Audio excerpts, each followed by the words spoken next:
Hello friends, welcome to SSC coaching centre. दोस्तों, आज के वीडियो में रीजनिंग के क्वेश्चन लेकर के आ रहे हैं जो कि बहुत इंपॉर्टेंट हैं और आजकल इसी तरीके का पैटर्न पूछा जा रहा है। तो चलिए स्टार्ट करते हैं। पहला सवाल है, 9 स्टार 8 बराबर 63, 7 स्टार 8 बराबर 49, 5 स्टार 6 बराबर 25, तो 11 स्टार 7 बराबर क्या होगा। यहां 9 से एक कम संख्या है, यहां पे 7 से एक ज्यादा है, यहां 5 से एक ज्यादा है और यहां 11 से 4 कम है। तो इस तरीके से लॉजिक थोड़ा पकड़ना मुश्किल होता है, बहुत सारे बच्चों के लिए कंफ्यूजन क्लियर हो नहीं हो पाता कि भाई क्या करना है। तो कॉन्सेप्ट आपको कहां से मिलेगा, यहां से कि ये जो 63 बना है ये 49 बन रहा है और ये 25 और ये 7 नहीं, यहां पे संख्या कौन सी आएगी वो बताना है। तो देखिए, अगर मैं दोनों का मल्टीप्लाई कर देता हूं इन दोनों का, तो 9 अट्ठे 72 होता है, 9 अट्ठे 72 होता है, लेकिन यहां 63 है, 7 अट्ठे 56 होता है, लेकिन 49 है। तो मल्टीप्लाई करके भी तो आ नहीं रहा है। जब मल्टीप्लाई करके नहीं आ रहा तो जरूर कोई ना कोई लॉजिक होगा। अगर मैं यहां पे 7 से एक कम संख्या कर दूं, 8 से एक कम संख्या मेरी 7 होती है, अब 9 का मल्टीप्लाई मैं 7 से करूं, 9 सत्ते 63 मिलेगा, यानी कि एक कम संख्या से मैंने मल्टीप्लाई किया है। यहां मेरे पास 8 है तो मैं यहां पे भी एक कम संख्या कर दूं 7, तो 7 का मल्टीप्लाई 7 से करूंगा तो मुझे 49 मिल जाएगा। यहां पर भी एक कम संख्या कर दूं मैं, 6 से एक कम 5, तो 5 का मल्टीप्लाई 5 से करूंगा तो 25 मिल जाएगा। यहां में भी 7 से एक कम संख्या कर दूं मैं 6, तो 11 का मल्टीप्लाई 6 से कर दूं, 11 छिक्के मुझे 66 मिल जाएगा। क्या है ऑप्शन में 66? सी ऑप्शन में दे रखा है, ये बिल्कुल सही जवाब हो गया। तो हमने क्या किया है यहां पे कि जो संख्या है दूसरी उसमें से एक कम करके पहली संख्या का मल्टीप्लाई कर दिया। सभी में वही नियम लागू हुआ है। हमेशा एक बात याद रखें, अलग अलग लॉजिक नहीं लगाते। जो लॉजिक पहले में लगा है वही दूसरे में लगेगा, वही तीसरे में, उसी से चौथी की संख्या मिलेगी। ऐसा कभी मत करना, यहां कोई दूसरा लॉजिक लगा दिया, यहां कोई दूसरा और यहां कोई दूसरा, ऐसे कभी मत करना, आंसर हमेशा गलत आएगा। ठीक है दोस्तों, चलिए अब देखेंगे अगला सवाल। अगला सवाल है, यदि प्लस का अर्थ मल्टीप्लाई है, माइनस का अर्थ प्लस है, मल्टीप्लाई का अर्थ डिवाइड है और डिवाइड का अर्थ माइनस है, तो इस समीकरण को सॉल्व करना है हमको। ठीक है, समीकरण हमारे पास ये रहा, मैं यहां लिख लेता हूं, 12 मल्टीप्लाई 2 प्लस का 6 माइनस 7 डिवाइड 5, ये हमारे पास समीकरण है और ये कितने के बराबर होगा ये बताना। मैं 12 लिख लूंगा, ये क्या है मेरे पास मल्टीप्लाई। ठीक है, तो मल्टीप्लाई का अर्थ क्या है, डिवाइड है, तो इसका अर्थ डिवाइड है तो मैं डिवाइड ले लूंगा।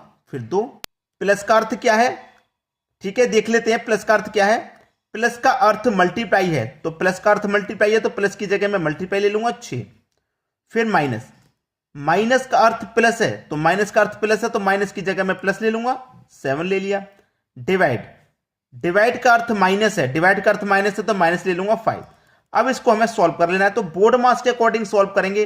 बोर्ड मास के अकॉर्डिंग सबसे पहले क्या सॉल्व होगा, डिवाइड, तो 2 से डिवाइड करूंगा, 12 में 6 बार में जाएगा, तो इसका पूरे का अर्थ कितना आ गया 6। फिर मल्टीप्लाई 6 प्लस 7 माइनस 5। ठीक है, अब देखिए बोर्ड मास के अकॉर्डिंग डिवाइड के बाद में मल्टीप्लाई सॉल्व होगा, तो मल्टीप्लाई सॉल्व कर लो, 6 का मल्टीप्लाई 6 से करूंगा 36, फिर प्लस का साइन 7 माइनस 5 क्वेश्चन मार्क। अब बोर्ड मास के अकॉर्डिंग पहले प्लस सॉल्व होगा, तो 36 में 7 जोड़ देंगे तो ये 43 हो जाएगा, उसमें से कर देंगे -5, आंसर मिल गया। 43 में से 5 घटा दो, कितना बचेगा भैया, 43 में से 5 घटा देंगे 38 बचेगा, यानी कि क्वेश्चन मार्क की वैल्यू आपकी कितनी आ गई, पूरे को सॉल्व करने के बाद 38 आ गई, यानी कि पहला ही ऑप्शन हमारा सही जवाब हो जाएगा। क्लियर है सभी को? चलिए अब देखेंगे अगला सवाल। अगला सवाल है, यहां पर मिसिंग नंबर का ये क्वेश्चन है, ये आपको मिसिंग नंबर दे रखा है और बड़ी संख्या की हम बात करते हैं तो बड़ी संख्या हमारी नीचे की तरफ है, तो जिस तरफ बड़ी संख्या है उसी तरफ हम क्वेश्चन को सॉल्व करते हैं। तो मैं नीचे की तरफ चलूंगा तो बड़ी संख्या मिलेगी, ऐसे भी बड़ी संख्या, ऐसे भी बड़ी संख्या। तो ये सबसे पहला हिंट होता है हमारा कि अगर क्वेश्चन में बड़ी संख्या है तो उसी तरफ प्रश्न को सॉल्व करो। तो मैं 8 4 9 से क्या बनाऊंगा, 288। तो 288 तो बहुत बड़ी संख्या है, तो मुझे क्या करना होगा, या तो स्क्वायर, क्यूब या फिर मल्टीप्लाई करके इतनी बड़ी संख्या तक हम पहुंच पाएंगे। अगर मैं इनका सबका मल्टीप्लाई करूं तो 8 चौक 32, पहले मैंने इन दोनों का मल्टीप्लाई कर लिया, 32 आ गया। अब 32 का मल्टीप्लाई मैं कितने से करूं, 9 से करूं, कितना आता है, 9 दूनी का 18 का 8, कैरी का 1, 9 त्रिक का 27, कैरी का 1 जोड़ दूंगा तो 28, 288 आ गया। 288 मेरा दे रखा है। इसका मतलब इन तीनों संख्याओं का हमें मल्टीप्लाई करना, तब ये चौथी संख्या मिलेगी। वही हमें यहां करना है मल्टीप्लाई। 7 पंजे 35, दोनों का मतलब 35 आ गया। अब मल्टीप्लाई कितने से कर देंगे? तीसरी संख्या से, यानी कि 6 से। 6 पच्चे 30 का 0, कैरी का 3, 6 त्रिक का 18, कैरी का 3 जोड़ देंगे 21, यानी कि 210 मिल गया और 210 दे रखा है। सेम लॉजिक लगेगा भाई, दोनों का पहले मल्टीप्लाई करो। 6 निम 54, ठीक है, 6 निम 54 हो गया। अब यहां पे मैं कितनी संख्या से मल्टीप्लाई करूं कि मेरे 162 आ जाए? किस संख्या से करूं? तो देखिए ये मेरा 54 है और मुझे 162 पे पहुंचना है, तो लगभग 3 गुना करना पड़ेगा, क्योंकि ये 150 उसके पास में है और ये 50 का 150 को मल्टीप्लाई करेंगे 50 का 3 से, तो 150 के पास हम पहुंच जाएंगे। तो मैं 3 से मल्टीप्लाई करूंगा। 3 चौके 12 का 2, कैरी का 1, 3 पंजे 15 और कैरी का 1 16, यानी कि 162 मुझे मिल गया, ये जो दे रखा है। तो यहां पे क्या आएगा? 3 से हमने मल्टीप्लाई किया है, 3 आएगा, यानी कि डी ऑप्शन बिल्कुल सही जवाब हो जाएगा। अब देखेंगे अगला सवाल। अगला सवाल है, विकास और सुजीत की वर्तमान आयु क्रमशः 5:4 के अनुपात में है। कौन कौन है? विकास और सुजीत। विकास और सुजीत, ठीक है, ये प्रेजेंट की आयु का इनको अनुपात दे रखा है कितना? 5:4, विकास और सुजीत का, ठीक है। फिर आपसे बोला है कि 3 वर्ष बाद, तो प्रेजेंट से 3 वर्ष बाद का बोला, तो 3 वर्ष नीचे आ जाइए। 3 वर्ष बाद कितना हो जाएगा अनुपात? 11:9, 11:9 हो जाएगा। तो सुजीत की वर्तमान आयु कितने वर्ष है? मैंने पहले भी तरीका बताया है कि 11 और 9 का अंतर कर लो 2, फिर क्रॉस मल्टीप्लाई करना। 9 पंजे 45, 11 चौके 44, 45 और 44 का अंतर 1 आएगा, उसे बटे में रखना। कितने वर्ष नीचे आए हैं? 3 वर्ष। 3 से मल्टीप्लाई कर देना। 6 त्रिक 3 दूने का 6 आ जाएगा, 6 आ गया। सुजीत की वर्तमान आयु कितने वर्ष है? सुजीत की वर्तमान आयु का अनुपात कितना है? 4। 6 का मल्टीप्लाई 4 से कर दो, 6 चौके 24, आंसर आ गया 24 वर्ष। बी ऑप्शन सही जवाब। आसान है कि नहीं? चलिए अब देखेंगे अगला सवाल। अगला सवाल है, दिए गए शब्दों में से वह शब्द चुनिए जो दिए गए शब्द के अक्षरों का प्रयोग करके नहीं बनाया जा सकता है। देखिए हमें ये शब्द दिए गए हैं, इन शब्दों से इनको हमें देखना है कौन कौन सा बन सकता है, हमें वो निकालना है जो नहीं बन सकता।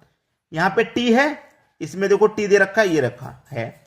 ए भी है, एल भी है, ई है, एन भी है, टी भी है। दूसरा चेक करो, LATIN सभी हैं।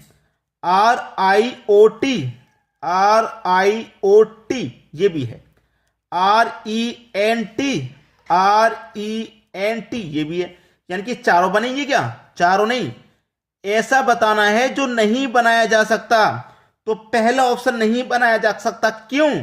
क्योंकि हमें इनसे बनाना है ना, इनसे बन तो सब रहे हैं, लेकिन इसमें तो एक ही टी है और इसमें 2 बार टी आया है। अगर इसमें 2 बार टी होता तभी तो ये 2 बार टी यहां पे आता। एक ही बार टी है तो एक ही बार टी है, तो यहां पे एक ही बार इस्तेमाल होगा, इसलिए यह शब्द नहीं बनाया जा सकता इनसे। पहला ही ऑप्शन सही जवाब है। चलिए अब देखेंगे अगला सवाल।